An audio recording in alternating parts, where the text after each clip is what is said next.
Now listen to the tape and answer questions 1 to 6. How can I help you, sir? Hi, I'm interested in renting an apartment in your building. Can you show me around inside? Sure, my pleasure. Do you know what kind of apartment you're looking for? I'm thinking of something for my best friend and I. The apartment doesn't have to be too big, just something comfortable for the two of us. I'm looking for a kitchen, 2 bedrooms and a bathroom, just something simple. Okay, well, let me show you what we have to offer. We divide our apartments into 3 categories.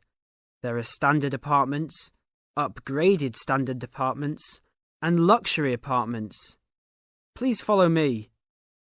This apartment just went up for rent yesterday. The old tenants moved into a larger one. This apartment is what I call the standard apartment. It's small, but has everything you need. The kitchen comes with a refrigerator, an oven, and a stove. There is 1 bathroom with a shower, but no bathtub. The rooms are a good size, and both have their own closets. The living room has enough space for a couch. We will provide a television for you. These apartments are very popular with students because they are affordable and practical. Right now, we are renting these out for only $1,000 a month. I think this is a little bit on the small side. There's no space for a dining table or even for an extra desk. We will both need room to study. If there are guests over, we hope to be able to have a dining table big enough for at least 4 people. Do you have anything slightly larger? Maybe just an apartment with a bigger living room? Well, let's take a look. Right now, we also have an opening for a luxury apartment. This apartment is larger. It has 3 bedrooms, and all 3 are larger than the last one.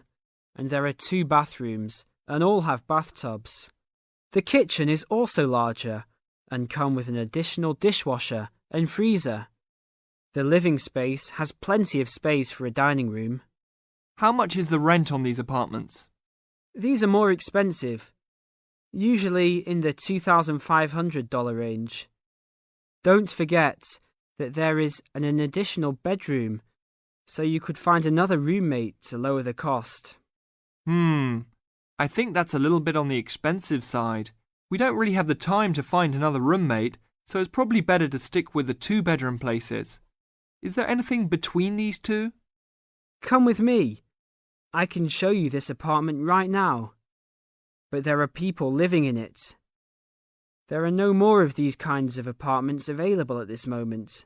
But if you decide that you like it, I can put you on the waiting list. And as soon as we have openings, you will be contacted. Sure, let's take a look. This is the upgraded standard apartment. As you can see, it's larger than the other 2-bedroom apartment. There are 2 bedrooms and 2 bathrooms, 1 in each room. The living room comes with a television, but no furniture. The kitchen is around the same size as the other smaller apartment. The basic difference is the additional bathroom and larger living room. These rent for around $1,400. Now look at questions 7 to 10.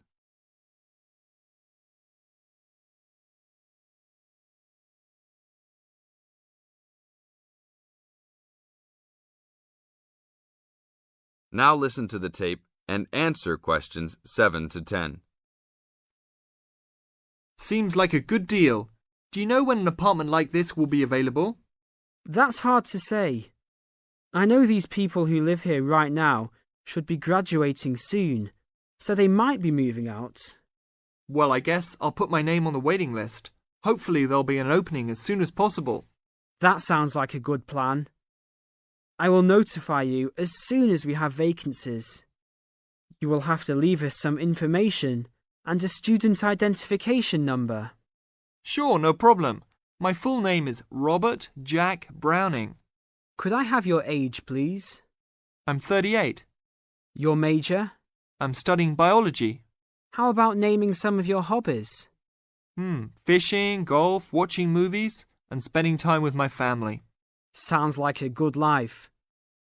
What is the price range of the apartment you are looking for? Somewhere between $1,000 to $1,500. Your student identification number, please. QS 45890. Could you repeat that? QS 45890. Lastly, could you leave us a phone number? Okay, it's area code 236 580 2287. Thank you very much. I will give you a call as soon as possible. That is the end of part 1. You now have half a minute to check your answers.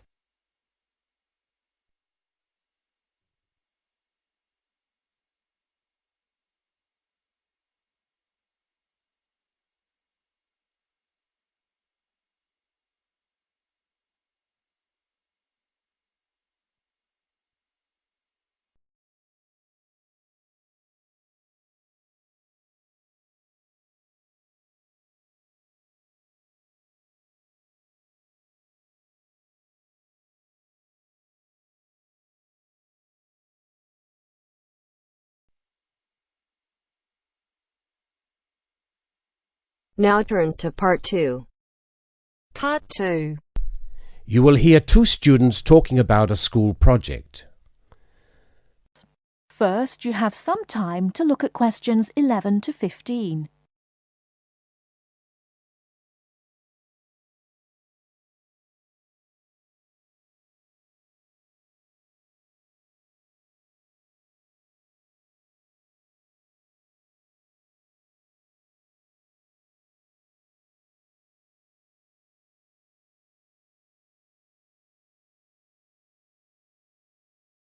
Now, listen carefully and answer questions 11 to 15. Hi, Lynn. How's your project coming along? Oh, not very well. I've got all the information, but I can't seem to organise it into a presentation. Well, you'd better hurry. You only have one more week. Yes, that's okay. It's just that...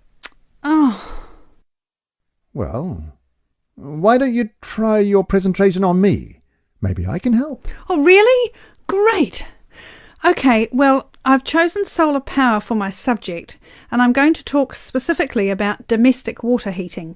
You know, like the ones popular in America. I've got some facts here. Oh, that's good. But just start your presentation from the beginning. Oh, right. Well, here we go then. There are many reasons why we should be looking elsewhere for energy sources. As most people are aware, fossil fuels and other such non-renewable sources are by definition finite, so something needs to be in operation soon. Currently, there are a number of alternative energy sources available which can, with a little preparation, be used to provide for a significant part of our domestic energy requirements. In this presentation, I am focusing on solar power and its application as a domestic water heater. As a renewable energy source, solar power is in many ways ideal. The amount of the sun's energy which reaches the earth every minute exceeds the energy that the global population consumes in a year. Although scientists argue that it is not finite, sunlight is certainly a long-lasting resource which is not depleted through use, and solar power converters use this energy without needing any complex moving parts.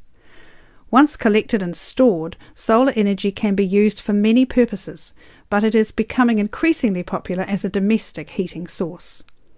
Generally, a building that is heated by solar power will have its water heated by solar power as well, and this has even worked in areas that are not exposed to long hours of direct sunlight, such as the United Kingdom, although not so well as in warmer climates. Why have you stopped? Well, that's all I've got so far. Oh, well. Start by talking about how effective it is. Oh, OK. Well, there are a number of factors that influence how efficient solar power can be. The first, obviously, is the amount of sunlight, and this is dependent on season, time of day, and climate. Although the UK has something of a bad reputation for sunshine, it is actually quite productive during some parts of the year.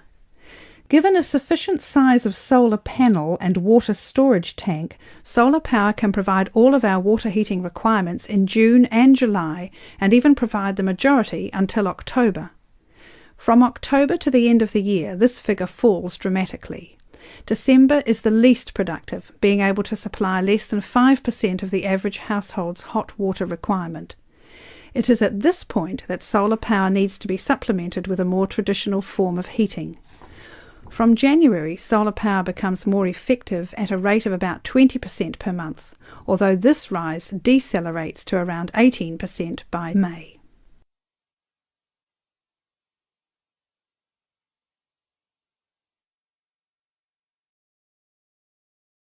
Before you hear the rest of the talk, you have some time to look at questions 16 to 20.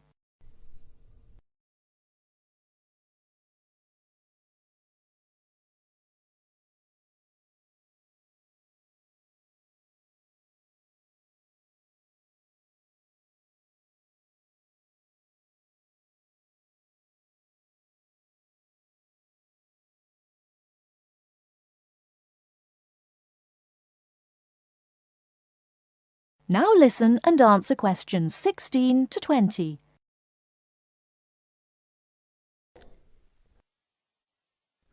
Now say something about this water heater. Do you have any information about that? Oh yes, I've got an illustration of a water tank here. Well, that's good, but you'll have to describe it. Right. Well, the ideal water tank in the UK has a capacity of 45 to 50 litres, but must be at least 40 litres to be effective. The solar coil is put in the bottom of the tank to heat the water. Now remember that solar heated water will not get quite as hot as fossil fuel water heaters. The bottom half of the tank is normally 20 degrees, and this is why it is important not to have a tank that is too large, as that would take too much energy to heat.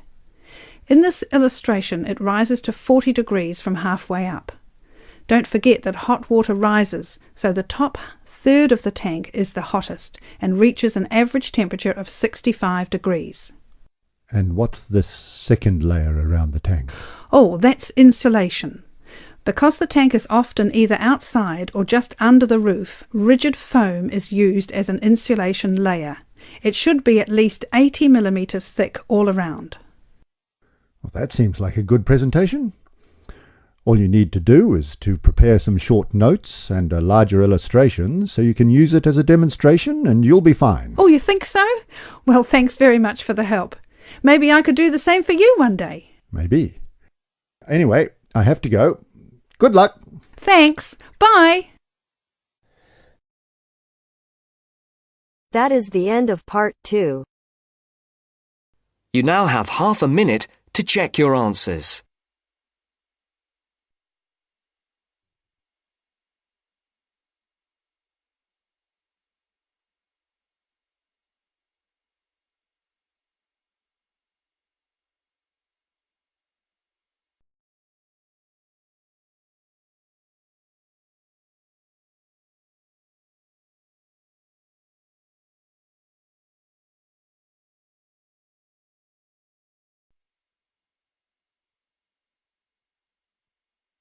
Now turns to part 3. Part 3. You will hear part of a radio program about do-it-yourself house painting. First, you have some time to look at questions 21 to 24.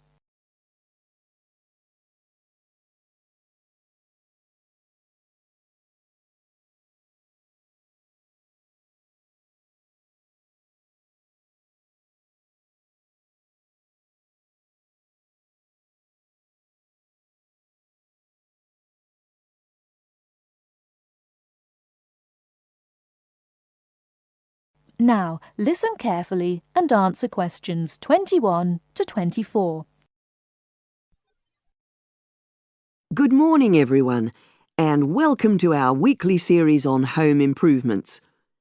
Today's program is about do-it-yourself house painting. There's never been a better time for people who like to do their own interior house painting. Although people still lead very busy lives, thanks to the availability of various new DIY materials, You can now decorate your home in a more efficient and a more environmentally friendly way. In 2009 alone, approximately 53 million litres of the paint that was sold in the UK were left untouched. That's enough to fill 21 Olympic-sized swimming pools. It's easy to overestimate how much paint you'll need to decorate your room if you use guesswork. And if you know exactly how much paint is needed, you avoid unnecessary waste. There are automatic paint calculators available now. Most of the major paint manufacturers provide them. Look on their websites or just Google paint calculator and see what comes up. Then simply measure the circumference and height of the room in metres, enter this into the calculator along with the type of surface you're painting, and it will tell you how many litres of paint you'll need. But if you do end up with leftover paint, you can donate it to an organisation like Community Repaint. They will take the paint from you and redistribute it to local charities and voluntary organisations, so it goes to a good home. You can find more information about Community Repaint on communityrepaint, all one word, .org.uk.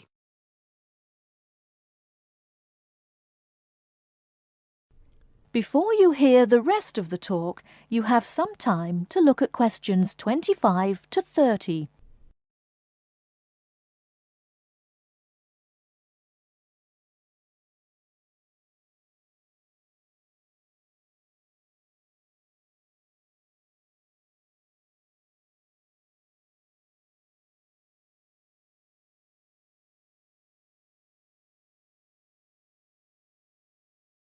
Now listen and answer questions 25 to 30. Another way of avoiding paint wastage is to check you're completely happy with your colour choice before starting to paint. For example, you can get a small sample of the colour you're thinking of using, then paint a board and move it around the room, so you can see how it looks against your furnishings and in different lights. Also, it's always better to buy high-quality paints because you get what you pay for. If you buy cheap paint, you might need to apply 2 or 3 coats to achieve the same coverage that you'd get from 1 coat of a good quality paint. You could also spend a week on a job that could have been done in a day or 2. And consider the environment. Most paint manufacturers now sell water-based paints that don't contain harmful chemicals or give off harmful odours, so get one of these. You can also buy paint that's packaged in recyclable containers. There's a lot more choice than there used to be. You can only do a good job which will last if you prepare the surfaces thoroughly before painting. In fact, in many ways, if you want to do a professional-looking job, this is more important than the painting itself. If there are any cracks or patches of loose plaster, painting over them won't solve the problem. Take the plaster out and fill the holes, allowing enough time for the new plaster to dry. And you won't get a smooth finish if the walls are dusty or greasy. So washing with water isn't enough.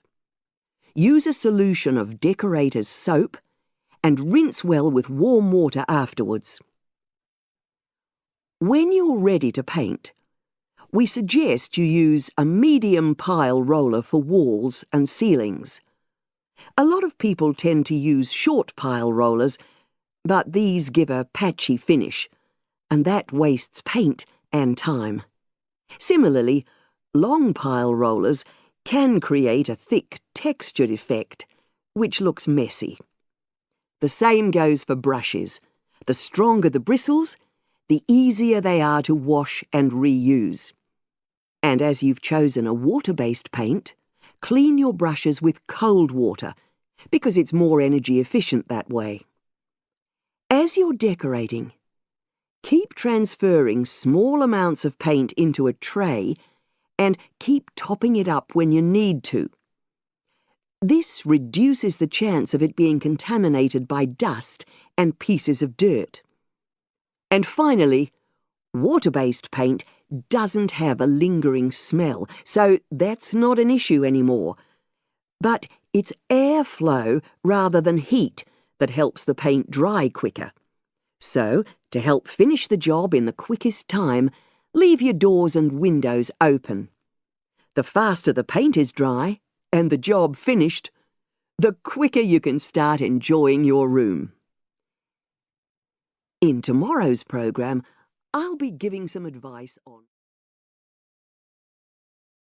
That is the end of section 2.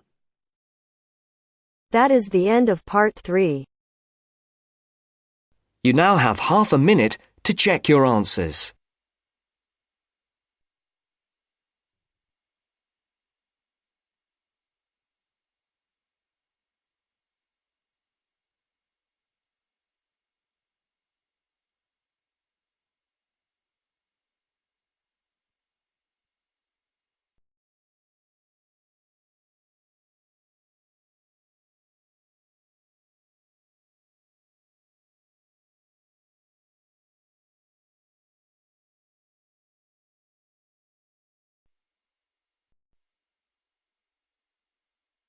Now turns to part 4. Part 4. A second session on interview skills. First, you have some time to look at questions 31 to 40.